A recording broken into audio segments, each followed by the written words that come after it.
Hello, everyone. I'm Mike Nelson along with Steve Richard, and welcome to this week's program. On today's show, you'll see a very special event for our John Auto Parts Pure Later late model machines. It's twin 35-lap mains for them, the third of 5 races for them in 1993. And this action took place on Saturday evening, July 31st. We'll also have feature race highlights of the STIHL Pro stocks, STIHL Street stocks, and Integra Bank Pure stocks in the next 30 minutes, as well as one of our race breaks that we do every week. Steve, going into this week's program, the announcer intro is going to sound like a broken record, but again, the track points in the late model division, and with Twin 35's Winston Racing Series points counting for both. Interesting. 2 for the price of 1, not only for the drivers, but for the spectators tonight. Drivers have a chance to double dip. We talked about that tight points race here at the track. Charlie Cregan still leading. Tim Ice, he's running second. Steve Pellis in third. Only 13 points separates all 3 of those drivers, which means on any given night, 7 position changes between first and third. We have a new leader that week. Yes? Well, that's interesting, but what's the deal with the hot dog hat? You don't like my hat? Oh, are you working concessions? No. I'll tell you what. How's the pricing there? Is better than No. When I go to the concession stand, they work overtime. No, we'll talk about 5-car field makes its way down the back straight, getting ready for a green. We look at the top 3 rows. And in the front, Randy Burke and Brad Cole, the rookie, both looking for a win out here at Jennerstown, and this might be the night, but look at the heat behind them. Boy, they've got some guys here who have been in victory lane. Rick Miller looking for victory lane first time this season, and it's going to be up to Burke and to Cole to bring the field up to speed, and we're off to the races, Mike. As they work down the front straight, the 34 machine, that's the Sheets Kunzler Reed sponsored automobile. Randy Burke trying to jump to the lead. The pack making it through, having problems coming up to speed. There was Tom Erickson. That'll play into the picture. We want to note that. But the drag race into turns 3 and 4. And Randy Burke, a veteran of 3 or 4 years racing in the John Auto Parts Pure Later late model division, goes to the point position. Rick Miller down under him, trying to challenge that. Miller making an early move with the Power Flow purple and white 19 machine. And as you alluded to a little bit earlier, Mike, the white car that was coming off the pace is the number 36 of Tom Erickson. He's developing problems. He's going to stop on the track. Meanwhile, it's still Randy Burke on the point, followed closely by the number 19 of Rick Miller. We're going to move ahead in the event. This is the midpoint of the race. This is a battle for 5th place, believe it or not. This isn't out in front. We're looking at Tim Ice holding on to the 5th place position, but Steve Pellis, Mark Catone, Charging Charlie Cregan, all in there battling for that number 5 spot. Cole having problems, wiggles the car just a little bit and allows Ice to get through, and he brings Pellis with him. All kinds of scattering. Mark Catone right there with momentary contact with another automobile. Everybody begins to string out as they work down the back straight in this tremendous battle for 5th, let alone the fact we have 4 cars up top for the lead battle. Now look at Pellis. He'll take the Beth Mining Cole car to the outside of the Iceman. His car wiggles a bit down the front straight, and Pellis will break through, and he brings Charging Charlie Cregan in the Twin County Chevrolet dealers 42 in tow as they work down the back straight. Now, Steve, we had a crash right here on lap 19. It was between Mark Catone and Brad King Cole. That brings out the yellow. Up to this point, Randy Burke had been leading this race. Both these drivers were okay. In fact, Catone's car is repairable here, the Ford of Greensburg Integra Bank number 2 machine. But incredibly, as we see the Cole's automobile drive away, Randy Burke looking for a career first, and here we're back to the restart. And the cool-down period has let the number 32 of Glenn Galt catch up behind Randy Burke. Let's take it right into the live call. Glenn Galt with the cool-down period. Here comes Galt on the straight, race fans. Galt goes side by side with Burke. They go into 3 and 4. And Glenn Galt muscling his way through the lead. Look at Rick Miller come through. Oh my, Steve, there are 3 drivers. You got to feel heartbroken for the 34, Randy Burke, looking for a career first. But Glenn Galt hasn't won since opening day, and now he's out in the lead. Rick Miller yet to win in 93 as they work down the back straight, running 1 and 2. Now we move on. This is just a few laps later. In fact, lap 23, and it's still the lead battle. We're watching all these cars shuffle. Bobby Henry in there, and down the back straight. Here's the lead battle, and here's the call. Dives to the low side of the opening day feature winner, Glenn Galt. Look at this struggle. Oh, they hit. They hit. We continue green flag. Look at Pellis.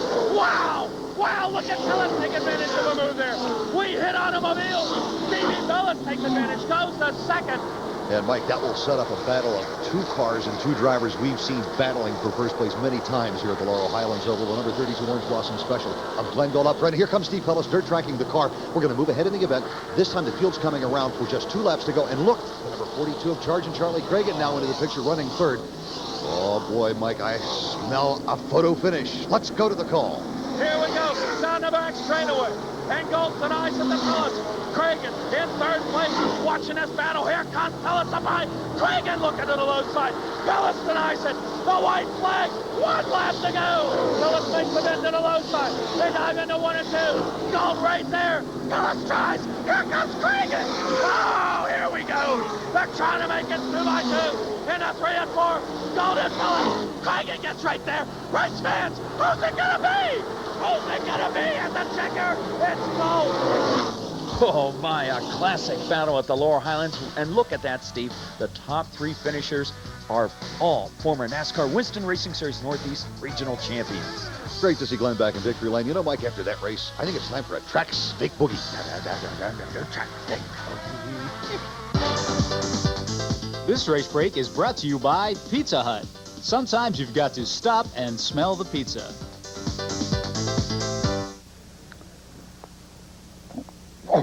Hi. Told you we were going to talk about hot dogs later on in the program. Excuse me. We're going to talk about different uses for hot dogs today and ride clearances on car. I'm sure many of you own a sports car, a Mustang or a Firebird or a Camaro Z28 like this one, which we borrowed from Ralph Spoil Sport Motors, thanks to Ralph. And we're going to measure the ride height on this car using, what else? A hot dog. I can see, when you stick a whole hot dog down there, you still got about 3 inches to spare. And I'm sure many of you with a sports car have actually bottomed out in a car like this. Imagine what it's like with a race car because they don't ride this high. Let's go check Robbie Marhefka's number 86 car out and see how high it rides off the ground. Mush, Fido. Mush, mush. Whoa there, big fellow. Well, we made it to the number 86 Marhefka Camaro. And we're going to do some measuring here with this hot dog, but oh my goodness, we got to do some trimming. So, well, that's about right. We're looking at 2/3 of a hot dog, about 4 inches. That's why these cars can go so fast, because they ride so low. One of the many reasons, anyway. So now you've got ride clearance on late models, about 4 inches. Another uses for track dogs. Now, speaking of track dogs, let's go back to Mike. Great, Steve, did you bring those extra towels after that break? Yeah, here are the towels. What kind of aftershave you wearing? It smells like Grey Poupon or something. Steve, we got a race going on here. There's the top 3 rows. Top 3 rows and a lot of feature winners behind them. And we're looking at Jeff Dunmeyer back there, Ron Delano Jr. back in the middle of the field. Those are the guys that are going to have to work their way up through the middle of all of this traffic if they want to have any hopes of winning the race tonight. But right now it's going to be up to the number 12 of Tim Spisak to bring the field up to speed. And he doesn't come up to speed, Mike. And down the front straight, look at this. Everybody going by him. And the 25 of Bill Kraus takes the point position. Oh, 3 wide in turns 1 and 2. Kerry Tadero and at orange, United Jewelers Oldsmobile 15 gets out the second. As Spisak now picks it up. He must have lost a gear or something or had a missed shift or whatever, but he's up to 3rd place position as they work out of turn 4. We're going to move on in the event, and this is still a battle for the lead. And look at all of these cars just stacked up. Bill Kraus still in the point position, Kerry Tadera behind him. Kraus looking for a win that would just be absolutely out of this world for him right now. He's been so close so many times. Oh, and watch, there's the number 12 of Tim Spisak getting out of control, touches the outside wall, manages to keep the car in line, and we keep with green flag racing as Spisak continues to slowly work his way down the front. This is getting on very late in the race. It's still the battle for the lead. It is Kraus up front, but he's beginning to feel pressure, not only from the number 7 of Jeff Dunmeyer, but also Jerry Wisner out of New Creek, West Virginia, looking for a career first win. But late race dramatics enter into the picture. Ron Delano spins an Ever Performance Ramada in 62. You can see him clearly in 3 and 4. This sets up a restart with only 2 laps remaining. In fact, we've taken the 2 lap to go signal, and down the back straight, things really get intense. We take it to the call. Dunmeyer on the move, race fans. Goes to the low side of Wisner. Look at this. Dunmeyer trying to climb up through the field. This time, ladies and gentlemen, the white flag, 1 lap remaining. Oh, Bob Arsenberger part of this deal. Reverend Robert Arsenberger in the battle. Look at Wisner. Look at Wisner. Look at Wisner. Unbelievable. Look at Jerry Wisner. Oh, my, is this incredible. Look at Wisner. Look at Wisner. Wow. Look, 3 wide. Oh, wow. The pride of New Creek, West Virginia, Jerry Wisner with a career first win in the Pro Stocks here at Jennerstown. Bill Kraus has to settle for second. Wow, unbelievable. We were almost 3 wide at the checkered at the start-finish line. Jerry Wisner in the AC Delco Pro Stock 25 Circuit Main this evening. One happy competitor with that career first win. Steve, it's time to move on to more excitement at the Laurel Highlands Oval. The Thunder and Lightning division are STIHL Street Stocks in their 20 Circuit Main as they work down the back straight. We're going to peek at the top 3 rows, and there's plenty of heat behind those. A couple of guys with not that much experience. John Komarinsky has a number of years experience, but Nick Rosa not. He's on the front row, and it's going to be up to those 2 guys to bring the field up to speed. We've got most of our former feature winners stuck back in the middle of the field, and as is the case every week. They've got their work cut out for them. They have to work their way up through all of that traffic if they want to hope to win this event. And here we go. Komarinsky does bring the street stocks up to speed as they work their way down the front straight. It's a double-wide parade lap, but it's all at high speed, Mike. Oh, my goodness, we're close together. Let's take it right into a live call. And the 33, Komarinsky breaks through with a lead. Tony Baum tries the low side with the Dodge Murata machine. Look at that car from damages of weeks past, but it's racing up there high, flying in the Thunder and Lightning division. Everybody's small. Look at this. Will you look at this? Heavily. Oh, no! Wow! Wow, we're still not done. Wow! Did that look like billiard balls at 100 mile an hour or what? Unbelievable. We keep racing. Yeah, Steve, our Thunder and Lightning division billiard balls. You know, I don't know, but these guys are not afraid to trade paint out there. And we continue with Komarinsky in that beautiful Rolling Rock aluminum-bodied automobile on the point. The Rose number 75 Audi, but now we're going to move on in the event. Komarinsky is gone. He's dropped back through the pack. It's a 75 of Audi leading. We are on lap 7 with this lead battle. Up to the high side goes Jack Satoski in the Keyway Supply 30. There's Dave Wilton Haas's Steak and Sea House number 3 machine, and down below him is Mark Perky in a Slick Trucking Thrift Drug automobile. 4 cars and are stacked up side by side. How do we do this every week in this division, Steve Areno? And we keep the cars on the track, no less. Audi continues to just barely hold on to that point position. He and Satoski have had their share of battles, not only this season, but last season as well. 2 competitors that know each other very, very much. And oh, look how close they are together there. And we're looking at Dave Will just waiting for any kind of an opportunity to have one of them fall back. And it looks as though Audi may be having problems, but he comes right back up on Satoski. Yeah, and they've got a lapped automobile in front of them as they go. And look at this. Rosa with the Budweiser 46, the lap car with a wise move to the low side, but it's going to force Audi to be boxed in. And Satoski makes the move. Look at that. Using the lapped automobile, he makes the move to get around that car as they work down into turns 1 and 2. Now, we're going to move on in this event. Don't want you to be fooled here, but right here, the camera switches to another lap. This is lap 14. We have problems. Not only do we have problems, but so does Tony Hirsch. Just watch what happens right here. Oh, Sparks. Going. And it's out of here. A tire for a home run, ladies and gentlemen. Tony Hirsch is okay. The tire we don't know about. That's in Westmoreland. Too. That's in Westmoreland County. So we're going to have to pick up the racing here. Still a battle for the lead. We're coming around. Actually, we're less than 2 laps to go. We're going to be coming around for the white flag lap. Jack Satoski on the inside, managing to just hold on to that point position. Brian Audi just behind him. Dave Wilt on the outside. Who's it going to be, Mike? As they work into turns 1 and 2. Also, you don't want to misplace Hollywood Heminger out there in the 72. Mike Heminger, defending track champion, trying to move up. He tries to make it 3 wide to back straight. Look at this. Another classic battle this evening on Chase to the Checkered. Satoski holding it off, though, and look at this superlative move he makes out of 4 to work the groove and hold everybody else back in bay. And the Keyway Supply 30 takes the win. And on a full move. As we pull him down the back straight, we're going to pull up the graphics for the top 3 rows. Had enough fireworks in tonight, Mike? These guys always provide fireworks. Conrad Presnell, Rick Ackerman on the front row. Both of them would love to win this race. Most of our feature winners so far this year back in the middle of the field. And Linda Schwab up there. Yes, a female pilot inside second row there, Steve Areno, as we get set to go. We actually have 4 female pilots registered in this division for 1993. One of them very close to having a feature win already in the pure stocks, and we're up to speed. And oh, here comes Rich Ackerman, and Conrad Presnell is having problems getting his car up to speed. And oh, as you would say, almost near disaster in turn 1. As they work down the back straight, the Ackerman machine, the 91 car, continues on the point position. Behind him is Aaron Will, the driver, who is a mechanical engineer at Penn State, driving the number 12 automobile. Only his 4th time ever racing. He holds on to the bridesmaid spot as they work down the front straightaway. Continue this field stringing out. We made it through 1 lap cleanly after that near disaster situation at the start. And what we're going to do here is move on just 1 lap later, and this is a battle, for the front running positions. And looking at the number 30 of Mark, the Cobra Gordon. He's trying to work his way up through the field. He's managed to pull into third place position, but the number 18 car of Chris Kokenauer pulls right back on him and says, no, you don't, and the fireworks start. The two get together. Chris spins the car. Fortunately, everybody misses him, and he gently touches the inside retaining wall. Rest of the field gets around, and as I said, the fireworks started. They're going to keep right on going. We're looking and focusing on the battle for the lead. Two guys who have never won a race in this division at Jennerstown or anywhere else for that matter.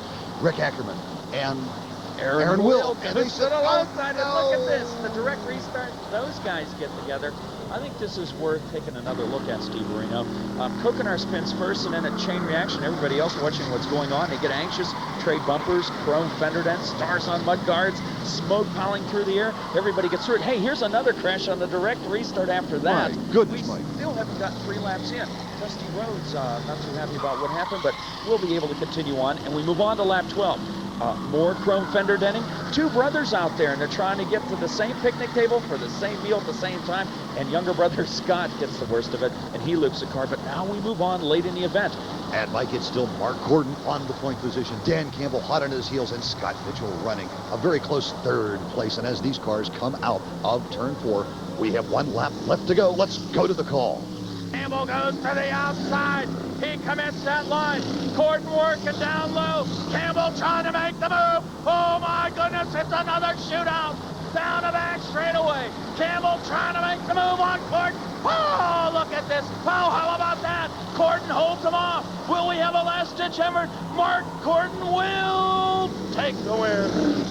Another barn burner at Jennerstown, and we look at the top 5, and there's Mark Gordon on the point, followed by Dan Campbell, Scott Mitchell, Brian Thomas, and Dave Brunell. And Tiger Bank Pure Stock 15 Circuit main event goes to the Cobra. He strikes again for win number 3. Mark Gordon, Steve Marino, it's time to go back to our final event, the second 35-lap main for the John Auto Parts Pure Leader late models on this full moon night. The top 3 rows. Lonnie Vaughn and Randy Burke on the pole tonight. You know, Mike, if we could take some of the heat from all these races and put them in a can, we could make a fortune. Well, if Fast Freddie Campbell was down here from Michigan with a name like Campbell, I could have done something with that line, but I can't get you there. But, we do have a Michigan driver with us. Look at the middle of the field, that black car. That's Dennis Berry, all the way from Clio, Michigan. A surprise entry in this evening's activities. But we concentrate at the start of this event, and look at this. Deja Vu, the Sheetz Convenience Store, Kunzler Meat 34 of Johnstown, Pennsylvania's Randy Burke goes to the lead. Here comes a powerful 19 of Rick Miller into second. Didn't this happen before, earlier in the show? And as the field strings out of turn 4, look at the number 51 black car right there on the outside retaining wall, just going by your screen. That is Dennis Berry out of Clio, Michigan. Again, we're going to move ahead in the event just a couple of laps later, and battling for the point position. Just like you said, we saw them earlier this evening in the earlier race. It's the number 19 Power Flow of Rick Miller and the Sheetz Convenience Store number 34 of Randy Burke, still battling for that point position. As they continue side by side, you know what, Steve? Burke has had some great qualifying sessions in recent months, and he's having a yeoman's task of trying to hang on to the outside. But this is the first time we've seen him in his racing career run up front all evening long. Unfortunately, he loses the lead to Connellsville, Pennsylvania's Rick Miller. Now we're going to move on in the event. At this point, it is lap 13, and it's a battle for second. And here's a guy moving up again through the field. The Twin County Chevrolet dealers, 42 at Charging Charlie Cragen. 5-time winner in 93 at Jennerstown. He goes to the outside of Tim Ice, who's right there in the thick of the points battle with him. We talked about this at the intro. And Cragen, who's leading over Ice in the points, makes a pass and tries to bury Ice back even further in second place in Jennerstown Speedway track points for the John Auto Parts Pure Leader Late Model Division. We move on, though. This is lap 17. Charging Charlie Cragen has now caught up to Rick Miller, and he sets his sights looking for that point position. Both cars work their way through the first set of turns. Cragen takes the low line, pulls up right beside Miller, and it's a dead heat down the back straight, Mike. Cragen, has he used up too much of his tires? I don't know. He still continues to advance on that low line, using up more rubber, and he assumes the point position as they work their way down the front straight. But it's all going to be for naught. We had a very bad crash on the front straight as we pull back. A number of cars getting together. Oh, number 77 of Bobby Henry and the number 93 of Bob Sibley getting together. And immediate concern shown for Bobby Henry. There we can see that Randy Burke did spin around, head in the wrong direction. Also collected in this incident is the number 75 of Barry Audi. Immediate medical attention shown to the Bobby Henry car. They're crawling inside, but we can tell you that Bobby was able to climb out of the car and walk away. We're going to set up a restart, and look who's back up front. The vast majority of the field did not cross the start-finish line, so Rick Miller gets the point position back, and boy, does he outfox Charlie Cragen on the restart. Miller had, with a powerful 19, with a superlative move there, stretching it out for the lead position as Charlie Cragen now, and the 65 at Tim Weiss with some newfound life, goes to the low side of the Casa Fire Equipment 42. Cannot make the move, though. Cragen determined to hold him off the 00. Steve Pellis right there as well. Now we move on. Late race dramatics, and we're going to take it in to a live call. They work through turns 3 and 4. Charging Charlie Cragen and Rick Miller in a superlative duel. Out of 4 race fans. They're trying to make it side by side. The white flag. 1 circuit to go. Into turns 1 and 2. Miller works low. Cragen will try the high side. Miller fades up behind Cragen in the loose marbles. Miller holds him by 2 car lengths. Down the back straight. Here's a battle for third. But we watch the lead battle. Cragen continues to close. Miller holds it. Here comes Cragen. Ladies and gentlemen, it's Rick Miller. After getting a late start in 1993, Rick Miller picking up his first checkered of the season. Miller time in victory lane, Mike. Yeah. Rick Miller celebrating, one fired up guy as the John Auto Parts Pure Later Late Models conclude with their second 35-lap main. We've got some words of wisdom right after this. Crashes, crashes, and more crashes. Have you ever wondered where you can see all the mishaps from Jennerstown Speedway? Well, look no